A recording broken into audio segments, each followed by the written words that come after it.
જય હિન્દ. સમુદ્ર કિનારે એક બાળક રમતું હોય છે અને સમુદ્રનું મોજું આવે છે અને બાળકનું ચંપલ તણાઈ જાય છે. ત્યારે બાળક સમુદ્રની રીતિ પર લખે છે કે સમુદ્ર ચોર છે. અને તે જ સમયે સમુદ્રના પેલા કાંઠે માછીમારો સમુદ્ર ખેડીને સમુદ્રમાંથી માછલીઓ પકડીને લાવે છે અને તે સમુદ્રની રેતી પર લખે છે કે સમુદ્ર અમારો પાલનહાર છે. એક ભાઈને સમુદ્ર કિનારેથી છીપમાંથી મોતી મળે છે અને તે ભાઈ સમુદ્રની રેતી પર લખે છે કે સમુદ્ર દાનવીર છે.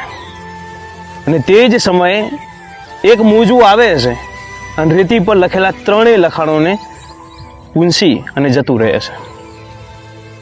મોરલ ઓફ ધ સ્ટોરી: આપણા જીવનમાં પણ આપણા વિશેના દરેકના અભિપ્રાય અલગ અલગ હોય છે, પણ આપણે સમુદ્રની જેમ કોઈના અભિપ્રાયની ચિંતા કર્યા વગર આપણે આપણી ધૂનમાં આપણું કાર્ય સતત કરતું રહેવું જોઈએ.